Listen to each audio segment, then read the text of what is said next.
Sugeng enjang para adi yuswa, sugeng pepanggihan malih wonten ing renungan padintenan adi yuswa ing dinten Kemis Kliwon 28 Mei 2026.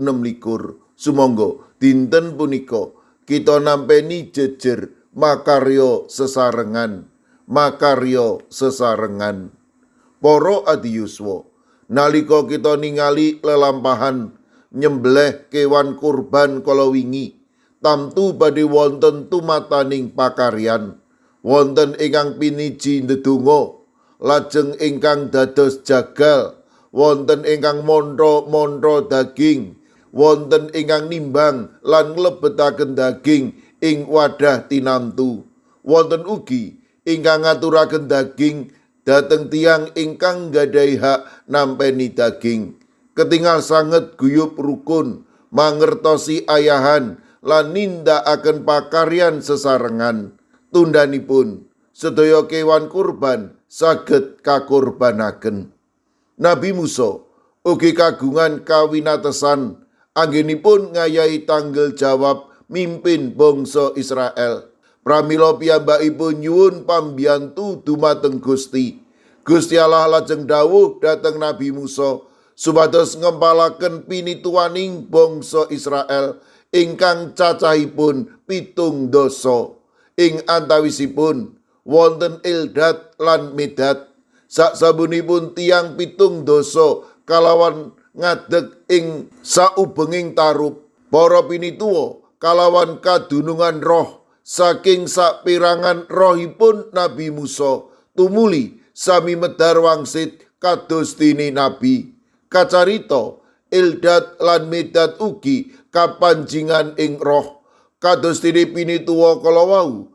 Nemahi kedadosan ingkang mekaten, Yusa tumuli matur dhateng Musa supados Nabi Musa paring pambengan dumateng Eldad lan Medad.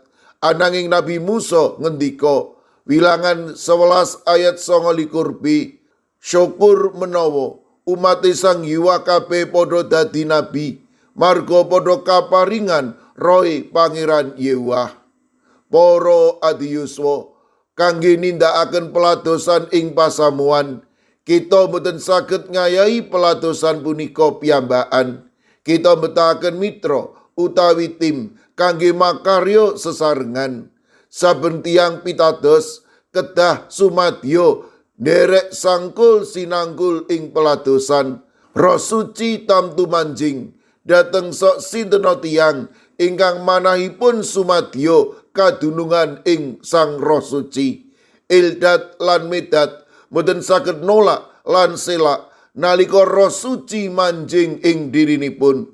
Mekaten ugi dhateng kita nalika Gusti Allah karsa ngagem kita dados abdinipun, kita kedah sumadyo makarya lan lelados ing pasamuanipun Gusti. Amin. Sumangga kita ndedonga. Matur nuwun Gusti, dinten punika paduka paring pepembut lumantar roh paduka kawula saged makarya sesarengan ing pundiya papan. Kawula pasrahaken para adi yuswa dalasan anak putu kawula ing pundiya kemawon. Monggo paduka ingkang reksa, paduka ingkang maringi berkah matema para adi yuswa dalasan anak putu kawula tansah binerkahan dening paduka. Mirunggan kawula pasrahaken Eyang Sarwita GKJ Ngalian ingkang wedal sakmangke mondok ing griya sakit Tlogorejo. Monggo Gusti paduka ingkang makarya matemah Eyang Sarwita menika ingkang nampi wetahing kesarasan. Kawula ugi masrahaken Ibu Ratiningsih GKJ Ungaran ingkang wedal sakmangke ugi nandhang sakit. Kawula pitados paduka ugi badhe maringi bagas kesarasan ingkang wetah. Sawetawis rek kawula ing GKJ Gondang Winangun ingkang wedal sakmangke nembe nandhang sakit. Kawula pasrahaken Ibu Rusminah, Bapak Paryono, Ibu Suwarni, Bapak Karsono, Bapak Marsudi Raharjo, Ibu Lagimin, Bapak Suyatno, Ibu Menik Saliyo, Bapak Jarod Sukmono, Sederek Agus Supardiono. Kawula pitados paduka ugi ingkang tansah paring kegiatan malah keporo wetahing bagas kesarasan. Lare astama kusala wayah buyutipun Ibu Soekarjo GKJ Plengkung. Monggo Gusti paduka ingkang tansah paring kegiatan kawula pasrahaken Bapak Daniel Agus Suwarso ing GKJ Banyumanik, Ibu Wardoyo GKJ Pugeran, sawetawi sedherek kawula ing GKJ Sragen Ananda Gisele, sawetawi sedherek kawula ing GKJ Magelang kawula pasrahaken Bapak Joko Umboro, Pinisepuh Dwi Murwanto, Ibu Bambang HN, Bapak Suparmin, Ibu Kaeksi Wilayah Sekawan, Ibu Lilik Kastubo Wati, Ibu Sri Winanti, Mbak Cilik, Bapak Wiharto, Sema saking Diaken Purwanti SA, lan ugi Ibu Mariati, Wahyu Ujianto, Ibu Heni, Bapak Mangku, Ibu Pratiwi wonten ing pamulihan. Kawula ugi masrahaken Ibu Danu Sutardi GKJ Wedi,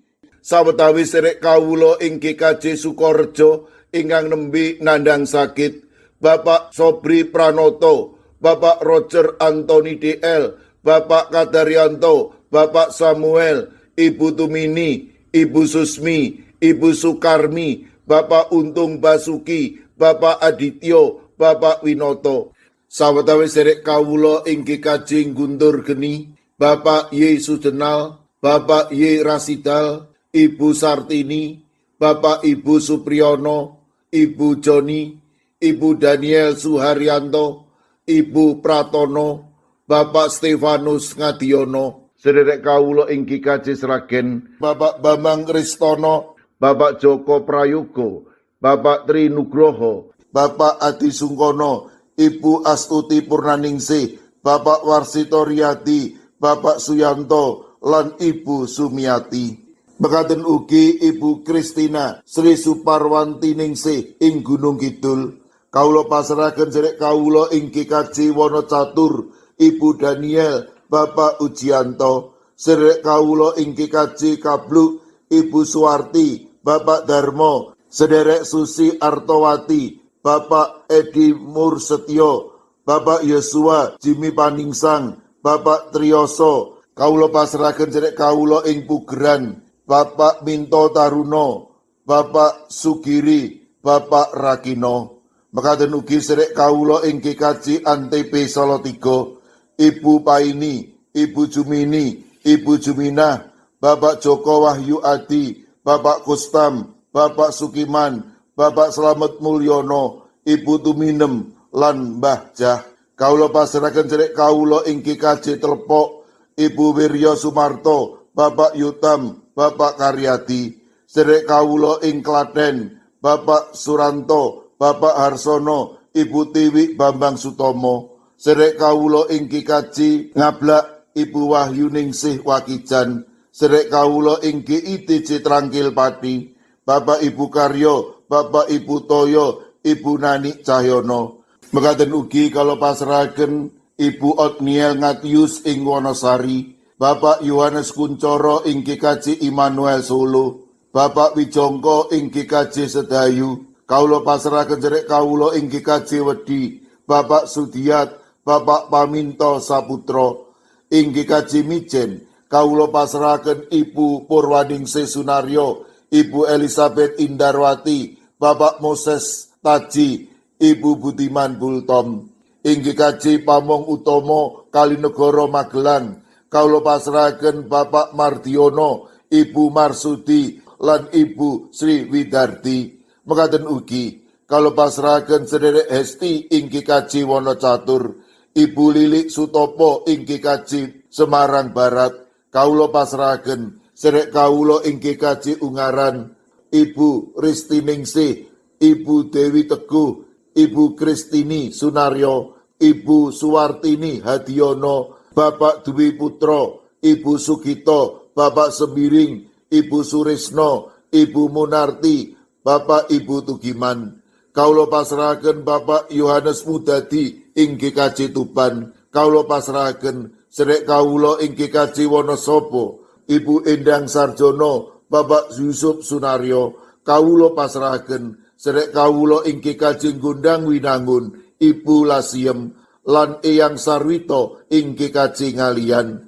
Duh Gusti, kawula pasrahaken sinten kemawon ingkang wedal sakmangke nembe nandhang sakit lan ing pemulihan. Para adiyuswa ing pundiya papan, monggo paduka ingkang reksa, paduka ingkang mitulungi, matemah sedayanipun menika paduka kiyataken lan paduka paringi bagas kesarasan ingkang wetah.